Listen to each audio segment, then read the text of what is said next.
There are nights you can bury deep in your memory, and then there are nights that carve themselves into your soul forever. I never imagined that my daughter's graduation party, a celebration meant to honor her hard work, her bright future, and the pride we all felt, would turn into the darkest chapter of our lives. That evening in Atlanta, laughter filled the backyard, glasses clinked, and congratulations echoed around us. But beneath the surface, envy was stirring. I still hear the sound, the heavy thud of wood crashing against my daughter's head, the sharp silence that followed, and her agonized cry as she fell to the ground. And the worst part? It wasn't a stranger. It wasn't some faceless intruder. It was family, my husband's own sister, who chose violence in front of everyone. That single moment shattered everything we believed about love, loyalty, and blood. What happened next changed our lives in ways I could never have foreseen. My name is Tessa, and I am 40 years old. If there is one truth I have learned in my life, it is that family can shape you in ways both beautiful and brutal. I grew up believing that family meant unconditional support, the kind of bond that carried you through the darkest storms. But over time, I realized that love within families could be selective, poisoned by jealousy, favoritism, and bitterness. My story is not only about me. It is about my daughter, Mira, and the painful path we walked together, a path that tested every belief I once held about loyalty and blood. I have been married to Spencer for almost 2 decades. He has been my rock, the man who has never once wavered in his love for me or for our daughter. Mira, at 18, is my pride, my greatest accomplishment, and the light of my life. She is bright, compassionate, and determined, the kind of girl who stays up late studying, not because anyone forces her, but because she genuinely wants to succeed. Watching her walk across the stage at her high school graduation, the moment she officially stepped toward university, was one of the proudest moments of my life. She had not only achieved academic excellence, but had earned a full scholarship to a prestigious university. I could not have asked for a better gift as a mother.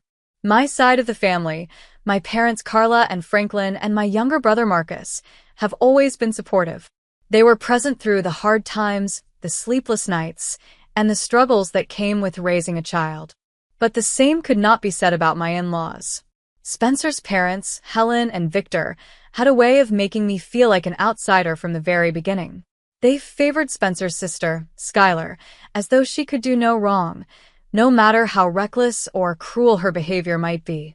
And Skylar's daughter, Sienna, carried the same arrogance and envy that her mother displayed so openly. For years, I ignored the snide remarks, the belittling comments, and the constant comparison between Mira and Sienna. I told myself that keeping the peace was more important than confronting them. But deep down, I always knew that one day, their envy and malice would explode into something bigger, something we would no longer be able to brush aside. That day arrived sooner than I expected.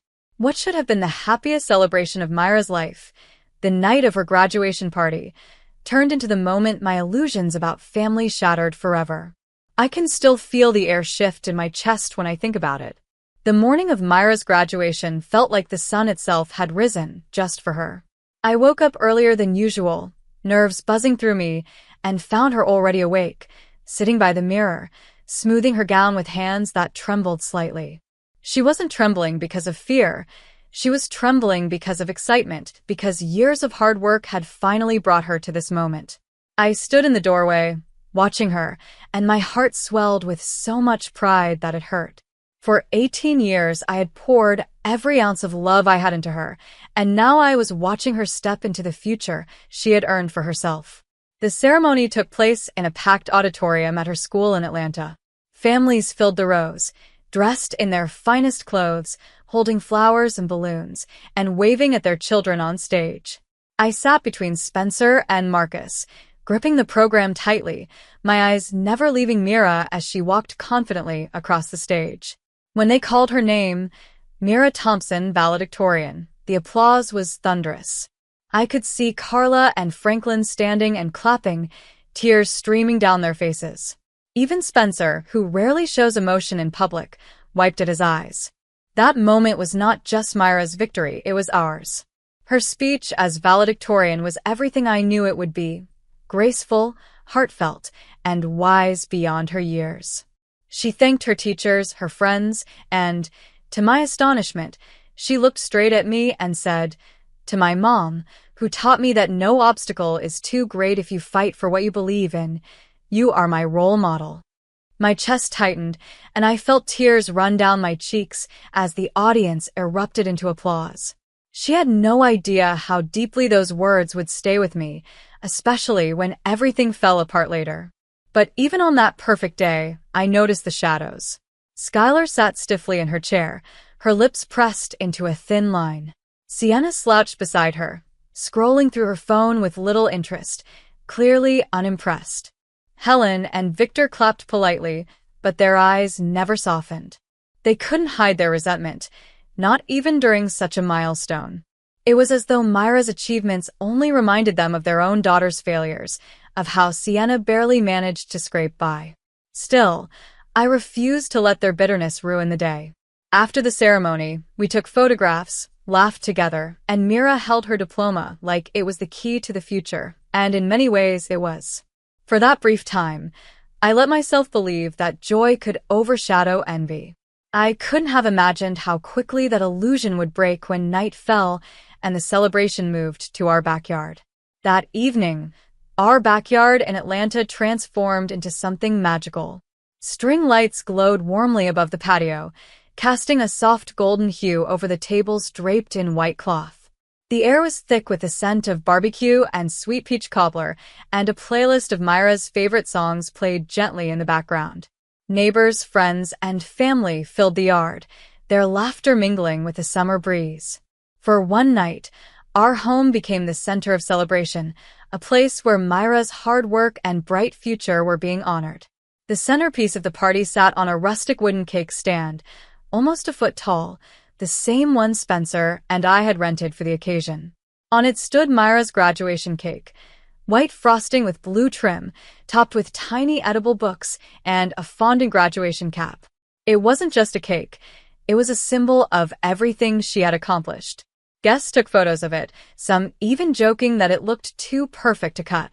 I caught Mira beaming as she posed beside it, her cheeks flushed with happiness. But not every smile was genuine.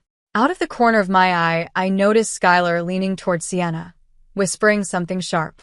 Sienna rolled her eyes, then glanced at Mira with a smirk that made my stomach twist.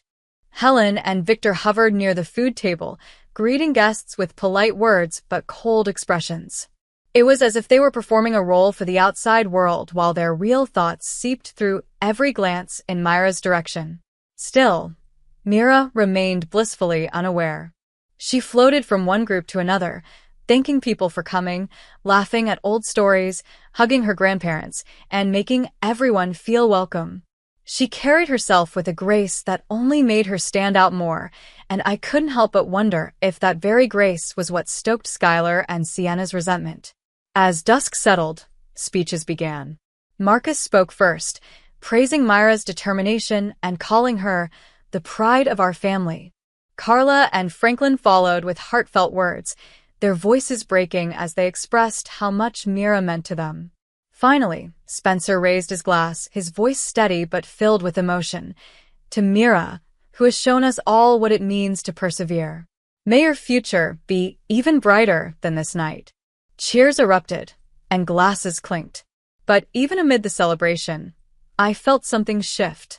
The warmth in the air seemed fragile, as though it could shatter with one wrong word, one wrong move. I caught Skylar's eyes across the yard, sharp, narrowed, filled with something I couldn't name but recognized instantly. Envy. At that moment, I knew the night wasn't going to end the way we had hoped. The first sign of trouble came when Sienna deliberately brushed past Mira near the food table, letting her cup of soda tip just enough to splash across Myra's new white dress. Gasps rippled through the crowd as the bright stains spread across the fabric. For a second, silence hung in the air before Sienna feigned a careless, "Oops, my bad," her smirk betraying any pretense of accident.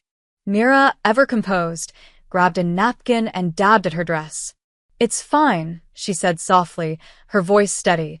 though I could see the hurt flicker in her eyes. I moved toward them, ready to intervene. But before I could speak, Skylar swooped in. "Honestly, Mira," she said loudly enough for the nearby guests to hear, "you should learn to watch where you're standing. Not everyone is going to tiptoe around your big ego." Her words landed like knives, sharp and deliberate. Spencer stiffened beside me, his hand tightening around his glass. "That's enough, Skylar," he said firmly, his voice low but commanding. "Tonight is about celebrating Mira, not tearing her down." But Skylar wasn't finished.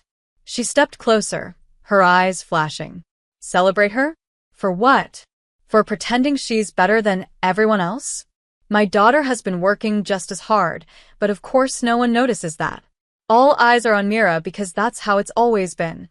This family worships her like she's the only one who matters." Guests shifted uncomfortably, their chatter dying down as the confrontation grew louder. Carla rose from her seat, trying to calm the storm. "Skylar, this isn't the time or the place. Please, let's not ruin this evening." But Skylar snapped back. "Of course you defend her.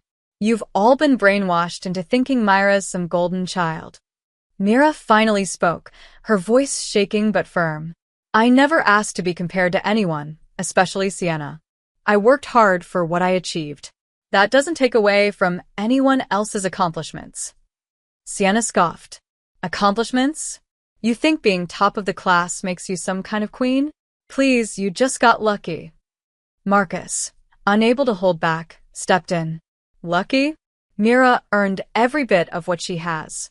If you can't respect that, maybe you should leave."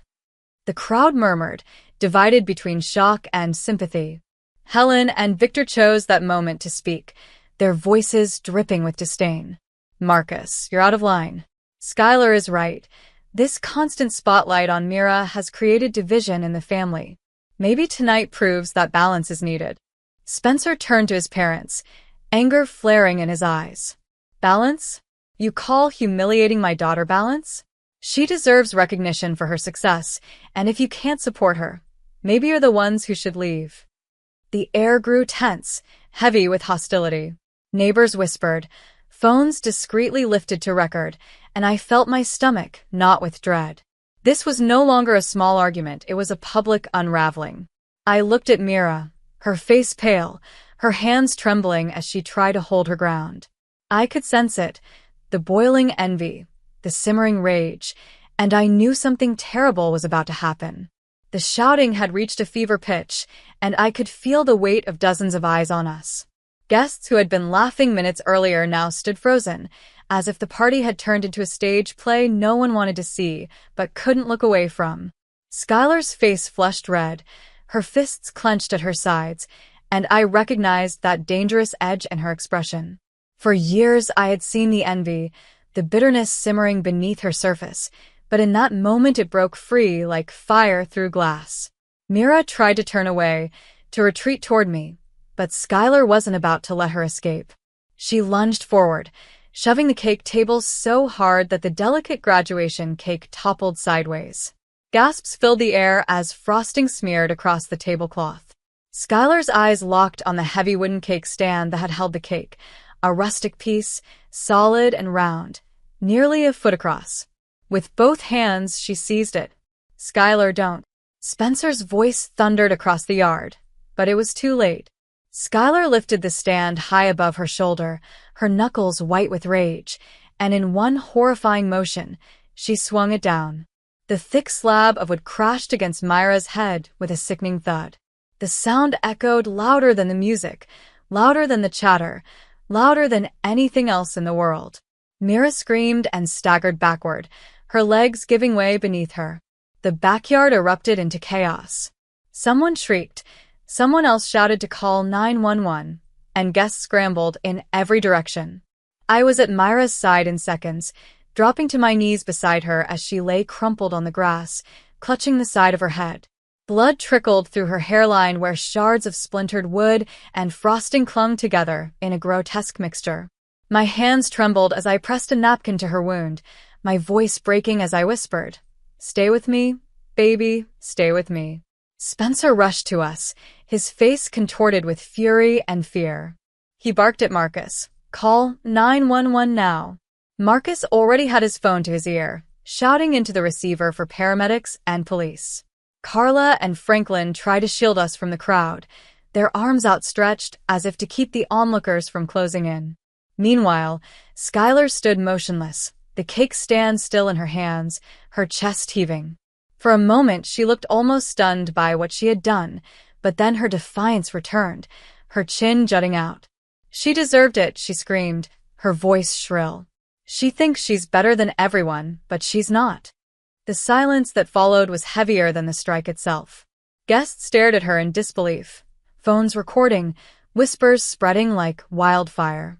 Sienna, pale and wide-eyed, stood frozen beside her mother, as if she hadn't expected Skylar to actually take it this far. Spencer surged to his feet, fury radiating from him. "You're going to pay for this, Skylar," he growled. "You just assaulted my daughter in front of everyone." He started toward her, but Victor grabbed his arm. "Stop this nonsense," Victor barked, his tone icy. "Mira is fine. She's just being dramatic." "Fine," I shouted back, my voice raw. "She's bleeding. She's hurt. And you want to pretend this didn't happen?" Helen stepped forward, siding with her daughter. "Tessa, you've always blown things out of proportion. If Mira can't handle a little knock, maybe she isn't as strong as you claim she is." Their words were like gasoline on fire. Spencer shoved Victor's hand away, his voice booming. "Your daughter committed a crime. You think you can cover it up? Not this time." The sirens in the distance grew louder, a thin thread of hope cutting through the chaos. Mira whimpered beneath my hands, her breathing shallow, her face pale under the string lights. I stroked her hair gently, holding back tears. "You're going to be okay, Mira. Just hold on a little longer. Help is coming." Around us, the crowd had divided, half rushing to comfort us, the other half gaping at Skylar as if she were some spectacle. But for me, the world had shrunk to one single truth. My daughter was hurt, and nothing would ever undo what had just happened. The sound of sirens grew sharper by the second, piercing through the night until red and blue lights splashed across the yard. Neighbors peered over fences, drawn by the chaos, while the party guests parted like water as 2 Atlanta police cruisers and an ambulance pulled up outside our home. My chest tightened with relief. Help was here. Paramedics rushed toward us with a stretcher, their medical bags swinging from their shoulders. One of them, a young woman with a steady voice, knelt beside me. "Ma'am, step back just a little. We've got her now." Reluctantly, I moved aside but kept Myra's hand in mine as they examined her. The paramedic shone a light into her eyes, asked her name, and checked her pulse. Mira groaned, her eyelids fluttering, but she managed to respond weakly. "Mira Thompson." Hearing her say her name nearly broke me, but it also gave me hope. They cleaned the wound quickly, bandaged her head, and lifted her gently onto the stretcher. I walked alongside, holding her hand, whispering, "I'm right here. You're safe." Spencer hovered protectively on the other side, his face set in grim determination. Meanwhile, the police wasted no time. Officer Grant, tall and commanding, stepped directly toward Skylar. "Ma'am, drop what's in your hands." Skylar still clutched the wooden cake stand, frosting and blood smeared across its surface. She hesitated, her jaw tight, before finally letting it fall to the grass with a dull thud. "You don't understand," she began, but the officer cut her off. "I saw enough walking in. You assaulted her in front of dozens of witnesses." He turned to another officer. "Cuff her." Gasps echoed as the officer pulled Skylar's arms behind her back, snapping the cuffs in place. Sienna began to cry, clutching her phone. "Mom, please," she wailed. Victor stormed forward, pointing angrily. "This is outrageous. She didn't mean to. This is just a family matter. You can't arrest her." Officer Grant's eyes narrowed. "Sir, step back. Assault with a weapon is not a family matter. It's a felony."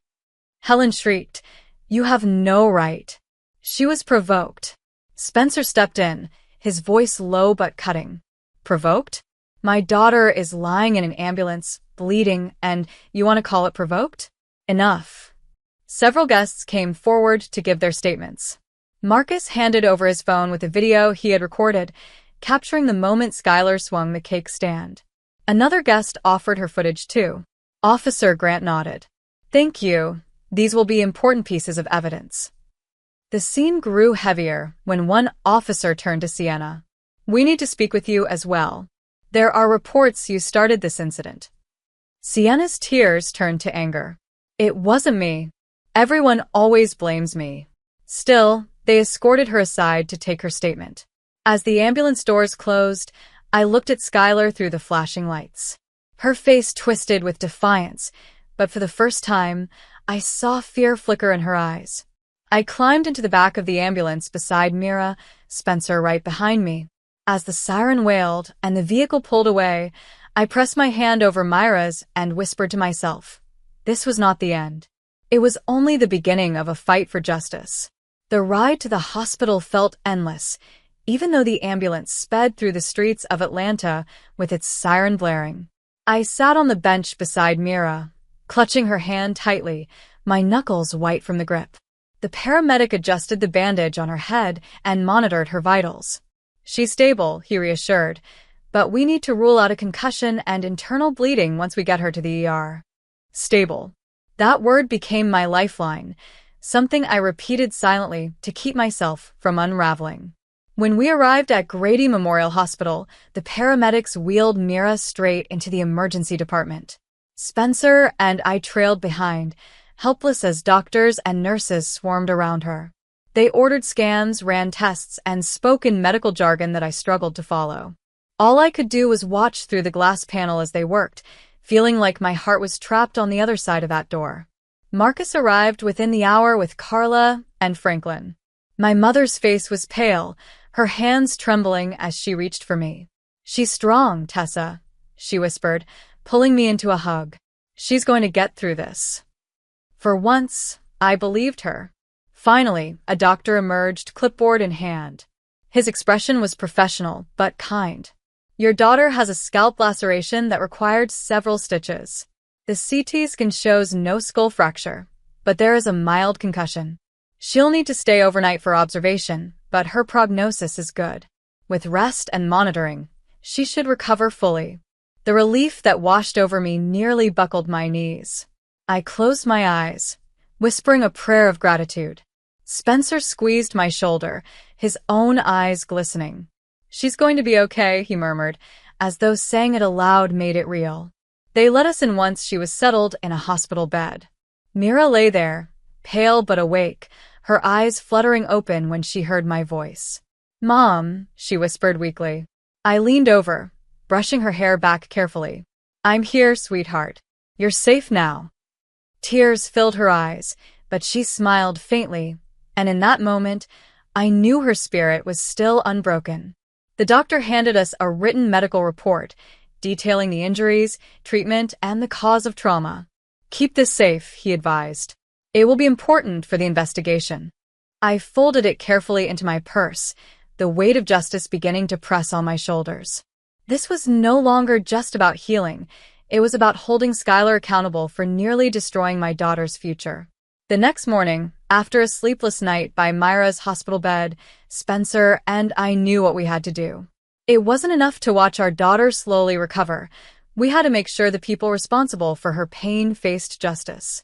So, with the medical report carefully tucked into my purse, we left Mira in Carla's care and drove straight to the Atlanta Police Department. The station was busy, phones ringing and officers moving briskly through the lobby, but an officer at the front desk directed us to a small interview room. Officer Grant, the same man who had arrested Skylar the night before, sat across from us with a notepad and calm authority. Tell me everything, he said. I took a deep breath and began, describing the build-up at the party. The argument, Sienna's provocation, Skylar's rage, and the horrifying moment she lifted the wooden cake stand and struck Mira. My voice cracked when I recalled the sound of that blow, but I forced myself to continue. Spencer filled in the details I couldn't, his tone steady and resolute. When I laid the medical report on the table, Officer Grant studied it carefully. "This corroborates the assault," he said firmly. "This is exactly what we need to proceed." Marcus had already emailed him the video evidence from his phone, along with clips from other guests who had recorded the incident. The officer turned his laptop toward us, showing still frames of Skylar swinging the stand.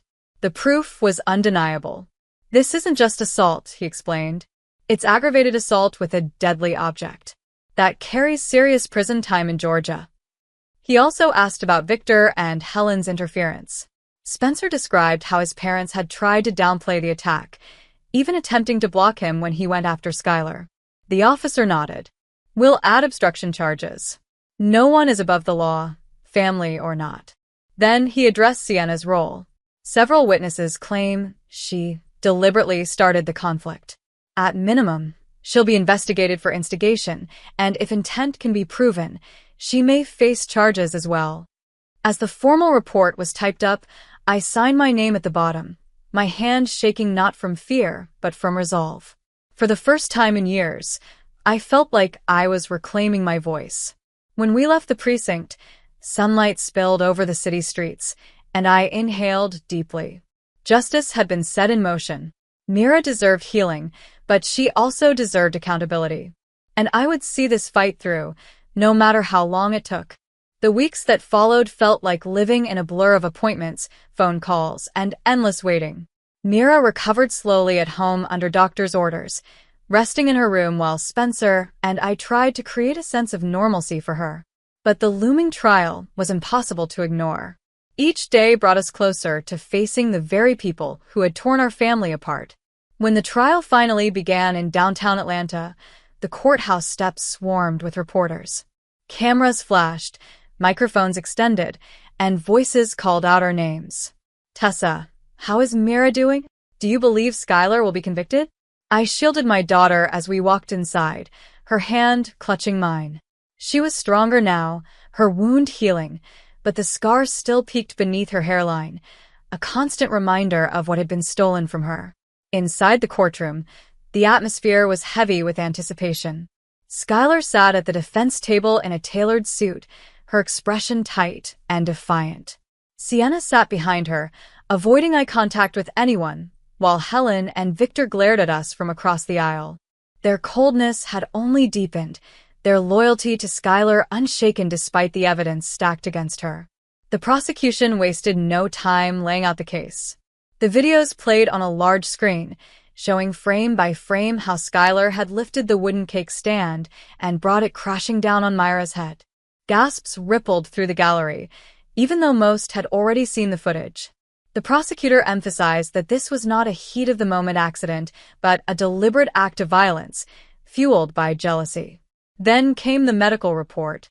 The doctor testified about Myra's concussion, stitches, and the ongoing headaches she endured. He explained how a blow of that force could have caused permanent damage or even death. Hearing those words out loud made my stomach twist. I reached for Spencer's hand, clinging to his strength. When it was my turn to testify, I rose with trembling legs but a steady heart. I told the jury what I had seen, how Skylar's rage had boiled over, how she had screamed that Mira deserved it, and how I had knelt in the grass, begging my daughter to hold on. My voice broke, but I did not look away. Mira deserved the truth, and I would not falter in delivering it. Spencer and Marcus followed, their testimonies reinforcing mine. Other guests confirmed what they had witnessed, adding to the mountain of evidence. The prosecutor painted a clear picture. Skylar had crossed a line from resentment to criminal violence, and she had to face the consequences. The defense tried to twist the narrative. They claimed Skylar had been provoked, that she acted out of frustration, not intent to harm. They even attempted to blame Sienna's stress and the toxic atmosphere of the party. But every argument fell flat against the hard reality of the videos, the medical report, and the eyewitness accounts. After days of testimony, closing arguments were delivered. The prosecutor's final words still echo in my mind. No family dispute excuses an assault like this. No child deserves to bleed because of jealousy. This was not a mistake, it was a choice. The jury deliberated for hours that felt like years. When they finally returned, The courtroom held its breath. We find the defendant, Skylar Thompson, guilty of aggravated assault with a deadly object. The words rang out like a bell of justice. Skylar's face crumpled, her defiance cracking at last. Mira gripped my hand, tears streaming down her cheeks. For the first time since that night, I felt the weight begin to lift. Justice had not healed her scar, but it had given us something else, proof that truth still mattered, even when family betrayed us. The day of sentencing felt different from the trial. There was no uncertainty, no waiting for a verdict, only the cold clarity of what Skylar would face. Mira sat beside me in the courtroom gallery, her hand steady in mine. The scar on her temple was healing, but I could see the tension in her jaw, the quiet hope that justice would finally be delivered in full. When the judge entered, silence fell. He reviewed the evidence once more, the videos, the testimonies, the medical report, and then turned his attention to Skylar. Your actions were deliberate, reckless, and fueled by envy. You struck your own niece with a heavy object in front of dozens of witnesses. The court cannot ignore the severity of this crime. Skylar shifted uncomfortably, her once defiant posture diminished. Her attorney requested leniency, citing her role as a mother to Sienna, but the judge was unmoved. Being a parent should have been the reason you restrained yourself, not an excuse for violence. Then came the sentence, 8 years in state prison without the possibility of parole for the first 5 years. The words echoed through the chamber, final and unyielding. Gasps rose from the gallery, and Sienna broke into sobs. Helen covered her mouth, tears streaming, while Victor muttered angrily under his breath. For me, it was not triumph, but relief. Skylar's punishment would not erase what she had done, but it ensured accountability. It told Mira and everyone else that no one, not even family, was above the law. The judge also addressed Victor and Helen's obstruction. Though their charges were lesser, they received fines and a mandatory counseling program. Their expressions hardened, but there was no escape from consequence. As the bailiffs led Skylar away in handcuffs, she turned once, her eyes flashing with something between regret and rage. But I didn't flinch. I held Myra's hand tighter, whispering, "It's over now." When we left the courthouse, the air outside felt lighter. Reporters shouted questions, cameras clicked, but I focused only on my daughter. She had survived. We had endured. And now, justice had finally spoken. Life after the trial felt strangely quiet, as if the storm had finally passed and left us standing in its wake. The silence was unfamiliar, but it was the kind of peace we desperately needed. Myra's physical wounds were healing, her stitches removed, the swelling gone, but the emotional scars lingered. There were nights when she woke in tears, her hands clutching her head as though reliving that moment when the wooden stand came crashing down. Each time, I would sit beside her, stroking her hair, reminding her that she was safe now. Therapy became a crucial part of our routine. Myra's counselor guided her through the trauma, giving her tools to face the memories without fear. Slowly, I watched my daughter reclaim her smile. She began painting again, something she had set aside after the attack, and filled her canvases with colors brighter than before, as if she was determined to prove that her spirit could not be broken. For me, healing meant learning to let go of the guilt. I had carried the weight of asking, what if? What if I had stood closer to her? What if I had stopped Skylar sooner? But Ryan reminded me gently, over and over, that none of it was my fault. You protected her then, and you're protecting her now, he said, and for the first time, I let myself believe it. We also drew firmer boundaries. Contact with Helen and Victor ended completely. They had chosen their path the night they defended Skylar, and I refused to allow that poison back into Myra's life. Instead, we leaned on those who had proven their loyalty, Marcus, Carla, Franklin, family members who stood beside us in truth and love. Those shadows of that night will always remain. Our lives slowly began to rebuild. Mira prepared for college with a determination that inspired me.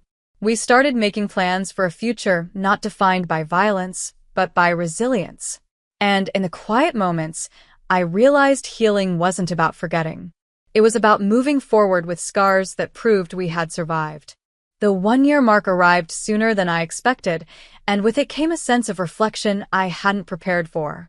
Standing in our backyard, the same place where the nightmare began, I felt a mixture of sorrow and gratitude. The lights we strung across the patio for Myra's graduation party had long been taken down, but I could still picture the chaos of that night. Yet today, the air was different. It was calm, filled with the laughter of friends and family who truly loved us. Mira stood at the center of it all, her hair brushed neatly over the faint scar that still lined her temple. She looked stronger, more confident than ever. This wasn't just a girl who had survived an attack. This was a young woman who had faced darkness and chosen to rise above it. Watching her laugh with her cousins and plan her next steps for college, I realized that the wound Skylar tried to inflict had only made Myra's light shine brighter. Spencer placed an arm around my shoulders, pulling me close. "We've come a long way," he murmured. I nodded, feeling the truth of his words settle deep inside me. We had fought through nights of fear, days of legal battles, and moments where I thought we would never feel whole again. But here we were, healing, standing tall, moving forward. Justice had been served. Skylar was serving her sentence. Helen and Victor were no longer part of our lives, and the poison of envy no longer lingered in our home. What remained was love, the fierce, unshakable kind that had carried us through the storm. Before the evening ended, Mira took a moment to speak. She stood on the patio steps, her voice steady. What happened to me could have broken me, but instead, it reminded me of what matters: family, courage, and never letting anyone dim your light. I'm grateful for everyone who stood by me, especially my mom. She never let me forget that I'm stronger than my scars. Tears welled in my eyes, but they were no longer tears of pain. They were tears of pride. Myra's journey had become our victory, proof that even the deepest wounds can heal. And as I looked at her, I knew with certainty the future was hers, and it was brighter than ever. Thank you for staying with me through this story. If it touched your heart or kept you thinking, make sure to like this video, share it with others, and subscribe to the channel. Every story I share is meant to bring strength, awareness, and hope, and your support helps me keep telling them. Stay tuned for more powerful stories coming soon.